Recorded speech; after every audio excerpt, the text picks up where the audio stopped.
Today, we need to think differently about our banking system.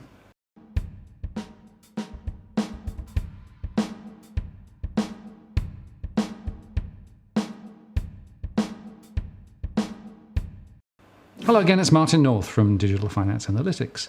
Welcome to another post covering finance and property with a distinctively Australian flavour. And today I'm joined by Robbie Barwick from the CEC. Hello, Robbie. Hi, Martin. Thank you very much for taking time out of your busy schedule just before Christmas. But you've been putting out some very interesting stuff. And specifically, I want to explore the concept of the public bank with you, because I think this is a really important concept. And it's one that sort of flies in the face of 30 years of privatisation of the banking system. So can we sort of start from the top? What is it? Why is it important? And why is now a good time to be talking about it? Yeah, so a public bank, or we use the term a national bank, is just the way that the government can kill a few birds with one stone, maintain control, a level of control over the banking system as a whole. And, you know, because when you have a public presence in banking, it forces all kinds of good behaviour on the private banks. But more fundamentally, we think of it, our concern is the functioning of the economy. It's not even, it's less than it's far more than the financial system. You need a functional economy, and those, you know, unless the basics are being taken care of, which is what's the economy? It's the supply of food, clothing, energy, shelter, and the infrastructure that brings that about. And a lot of that requires long-term thinking. Right, and unless that's being taken care of, then we run into disasters. And you need a financial system that can facilitate that. And unfortunately, the private financial system, it just wants profit. Right now, that's what it exists for. That's fine. That's understandable. But that kind of profit motive doesn't fit often, especially in recent years. I mean, there was a time when it was more harmonious, but in this recent era, neoliberal era, it's all short-term maximum profits out of things, and the long-term has gone by the way. And so a public bank is the way that the government can have a financial mechanism to take care of the long-term needs of the economy. Okay, so just to sort of try and play that back to you, we've got a banking system at the moment which is dominated by very large financial organisations owned by shareholders, right, with a very strong profit motive. So they will seek the easy profits, the best way to make money, and that has been for at least a generation basically growing the home loan book, leveraging overseas funding to do that, inflating the economy, inflating their own balance sheets, inflating the home prices, but effectively not creating good outcomes for the broader economy. No, that's right. And can I give you some figures on that? Sure. We had a public bank in Australia until 20 years ago, the Commonwealth Bank, and I think its history is a brilliant history, and we know a lot about it. It was sold, the final sale tranche of the sale of the Commonwealth Bank was 1996, so 22 years ago. The total sale netted $7.8 billion for the federal government. In the next 20 years, that Commonwealth Bank made over $90 billion in profits. Now, it wasn't making those kind of profits when it was in public hands, but that means the economy was keeping those profits. That's how we see it, right? It's the Commonwealth Bank, as the Royal Commission has shown, is one of the big four now, and it's been able to extract maximum profits through this, we'd call it gouging machinery of the big four banks. And, you know, it's been brilliant for them, supposedly, but it hasn't done the actual economy any good. And the point there is that if you're in that bank and you basically have two propositions, one which is easy, high profit generating capacity to lend to households, the other long-term strategic investment in terms of building, you know, broader infrastructure or things that Australia needs for its potential future, but with potentially a lower return, they're going to chase the high returns. because Absolutely. that profit motivation effectively drives everything that they do. No, exactly. Yeah. It and it's been exaggerated in this modern era, the neoliberal deregulated era. But banks always sought the profitable path. Once upon a time, though, we had a more, I would argue, a more sensible economy where there was a natural understanding that you needed to have long-term considerations, right?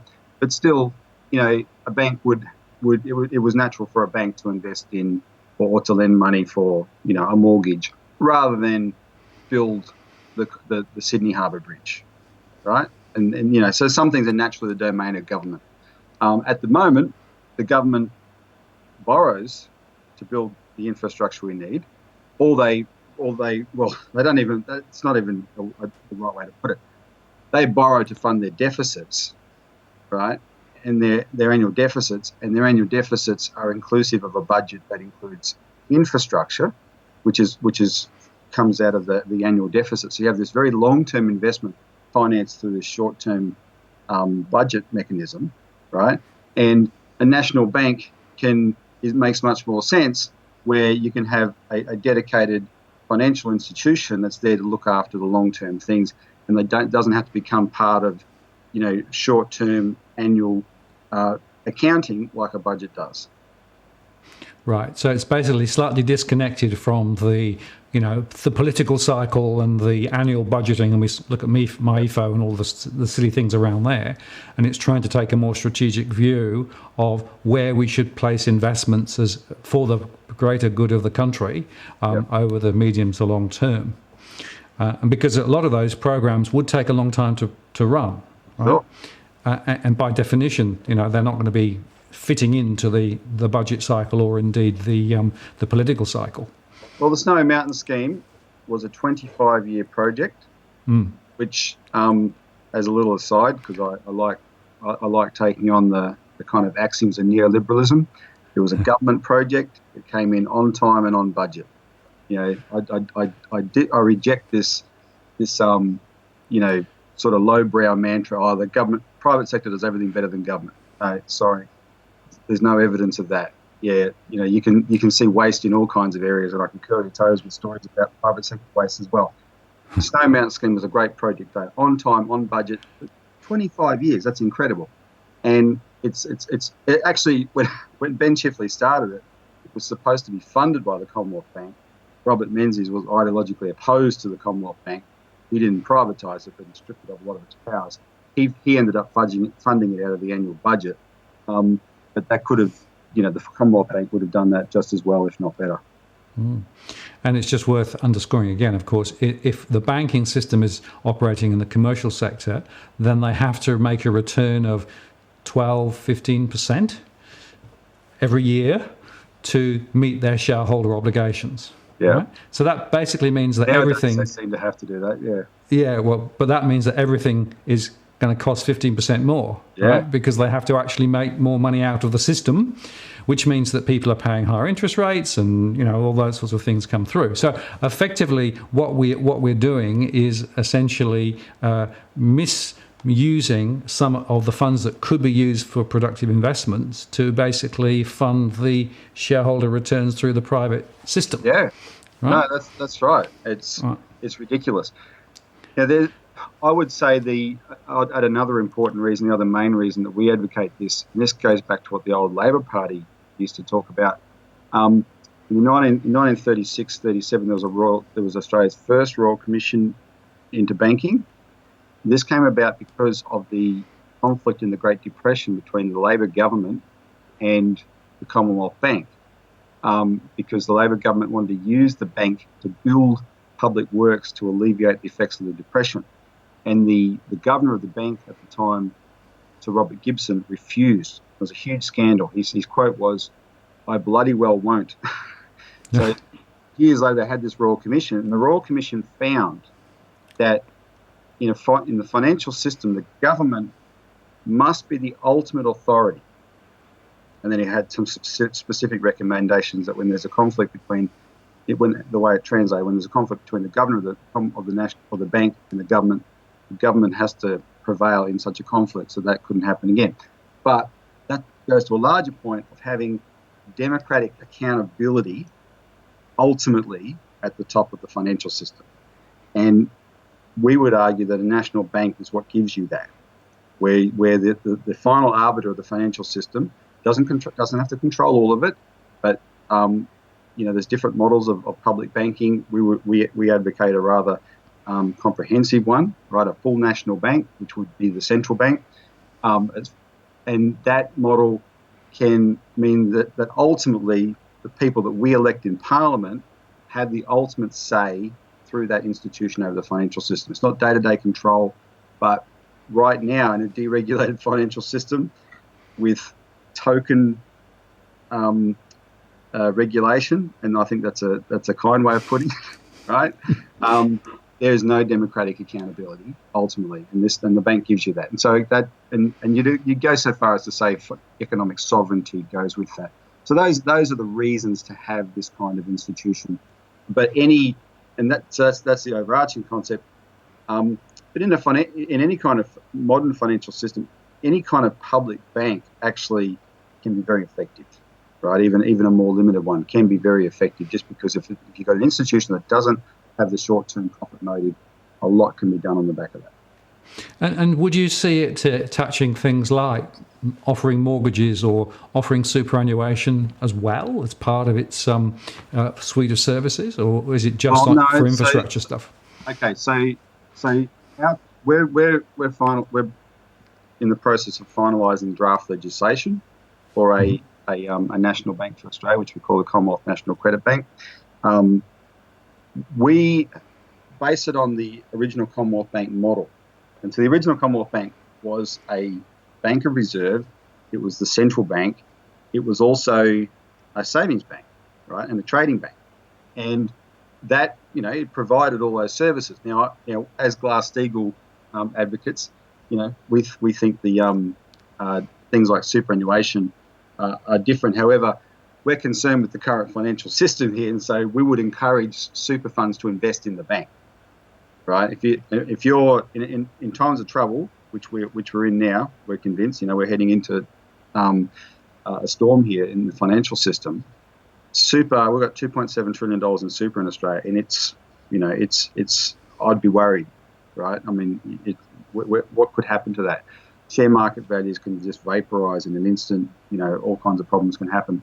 So people with super accounts want long-term investments. They could invest in such a bank, which the Labor Party originally promised was the point of super, by the way. There's an ad Bob Hawke did in the 1990 election where he said, we're going to have this super system so we don't have to borrow from overseas and we can invest your money into infrastructure in Australia. No, it didn't happen in that way. You've had the stuff you've had, the infrastructure you have had is these private partnerships.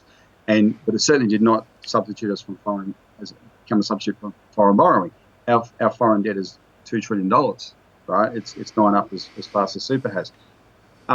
So you could have super funds invest in debentures, right, in the bank, which would be the capital of the bank, and of course the bank can then multiply that into lending into the economy, and those would be guaranteed because it's the government, it's the public. Right, so totally safe investment, 4 or 5% or something thereabouts.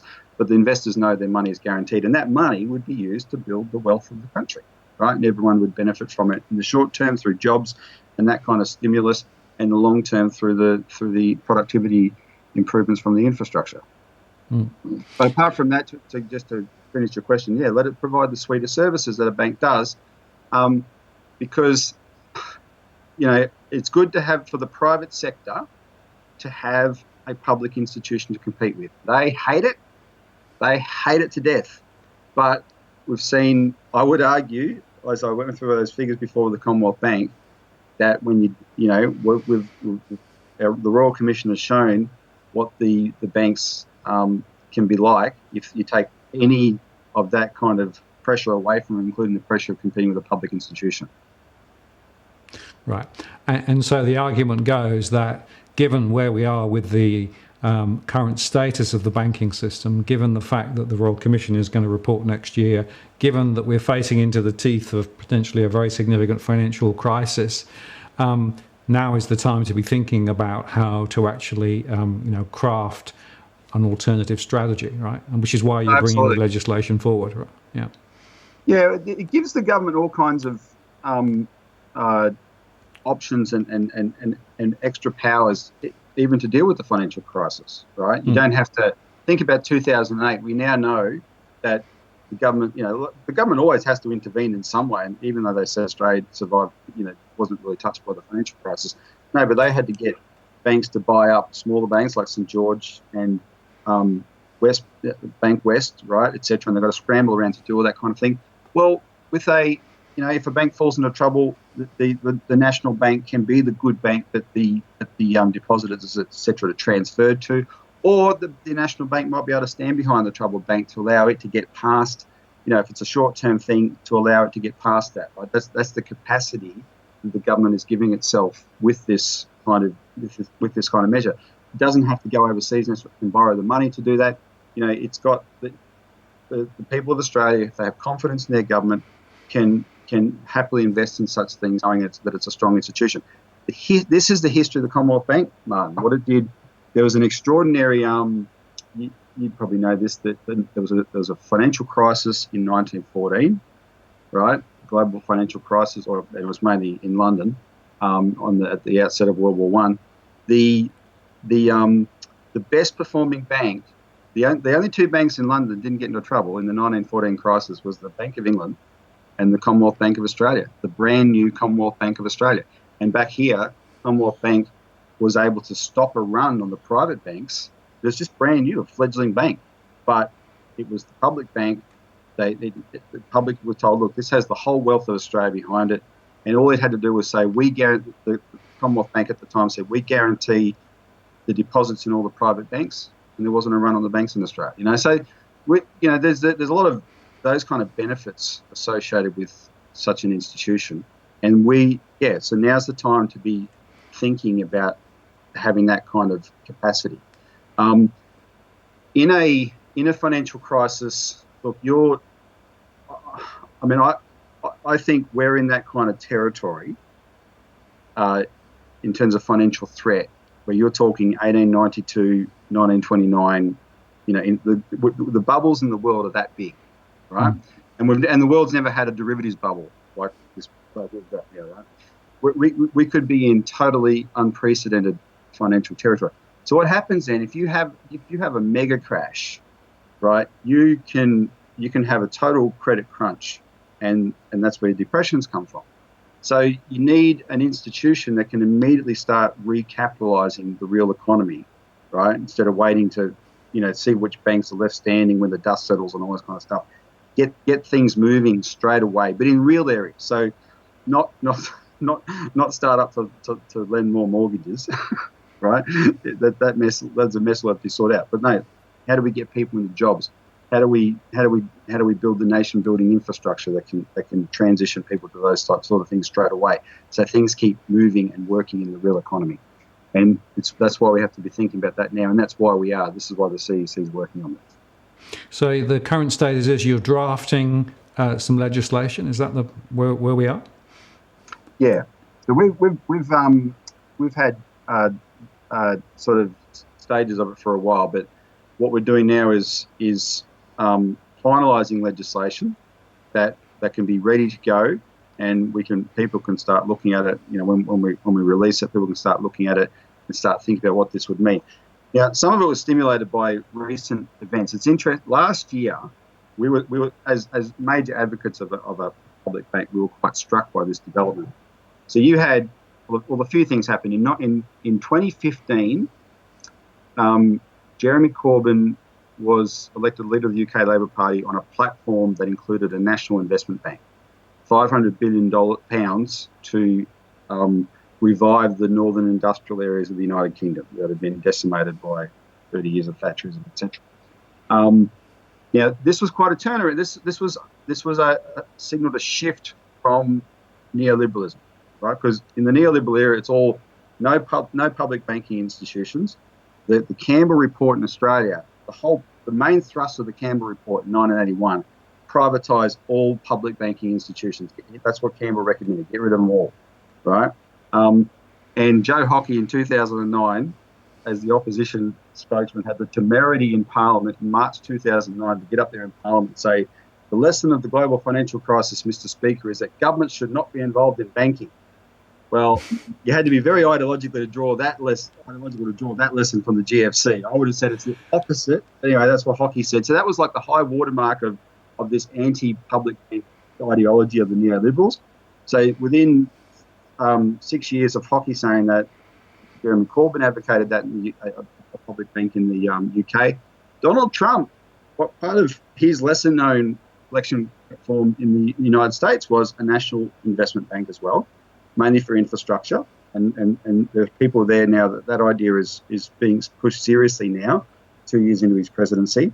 And then here in Australia in 2017, we've already got one institution, public banking institution in Australia called the Clean Energy Finance Corporation, right? So that already exists in Parliament, capitalised $10 billion by the government that invests in renewable energy, right? So that shows you that and apparently it's profitable, right? It makes a profit doing so. So that's there, it works. Bill Shorten gave a speech last year calling for a manufacturing future fund, effectively a public bank for manufacturing. Kate Carnell, the Small Business Ombudsman, called for some form of public bank for small business because they're getting a really raw deal from private banks. And then even Scott Morrison, earlier last year in 2017, he mooted the idea of an affordable housing finance corporation. So suddenly, in the space of 12 months, you got 4 proposals, or one existing one, but then 3 other proposals for public banking institutions for specific things. So our argument is, well, let's have one bank that can do it all, right? And that's stimulated us to, we've already had this idea, but that stimulated us to let's finalise the legislation and have that ready to go for the purposes of, because we need this institution anyway, but also there's a crisis coming, and you really need this kind of this mechanism for the government to be able to adequately deal with that. Oh, okay. And what's your thinking in terms of timing, and how long will it be to develop the concept to the point where people can actually see it and sort of read the ideas? Sometime over the next, we're thinking in terms of months, right? Okay. It'll take a little while. Our number one focus is the bank separation bill that's in Parliament, right? Because there's that has a certain broader appeal, right? Even people that are not in favour of public banking support and understand the concept of the importance of separating banking. So we have legislation of that in Parliament. We have a real chance to get that through. So we don't want to undermine that. You can't put too many things on your plate, but this is something we need to, within months, we can have circulating as a concrete, right? So that people can start, it can start shaping the thinking here, especially given that there's already proposals. And as you know, we think that we're always paying attention to overseas developments, and we're conscious that we actually influence overseas developments. So there's a new Congress going to be sworn in the United States in January, and the incoming chair of the House Budget Committee is a Democrat named Darmuth. His surname's Darmuth. He has flagged his intention to introduce a national infrastructure bank bill for the United States. Now, that is incredibly important, and it would be crucial if it happens, right? But it just shows you that this will be a bill in the United States Congress that says, okay, there's $8 trillion, and that's a conservative estimate that needs to be spent on infrastructure in America, supposedly the world's most powerful economy. It hasn't been done because it's a short-term speculative zoo over there, finance-wise. So finally, a lot of people are saying, look, this needs to be done. We need this kind of institution to do it. And again, if they get anything like that up over there, that will really influence thinking around the world, right? So we will have parallel legislation, and even ours is even more comprehensive than just a single focus like that, but have that ready to go in Australia in a similar time frame. No, that's great. Well, I think this is a really important concept, and it's one that's worth thinking about. And I believe that there's a very important place for it in terms of making our financial system safer, but also to the interests and benefits of the broader community as well. So, from my perspective, it's a really important concept, and all power to your elbow. Thanks, Martin, and thanks for letting me share it with the viewers. Thank you, Robbie. I really appreciate it. No worries. Thanks. So there you have it, a very important topic from Robbie, and it's one which I think we should be watching very closely as we come into 2019. I'm Martin North from Digital Finance Analytics. Many thanks for watching, and I'll see you next time.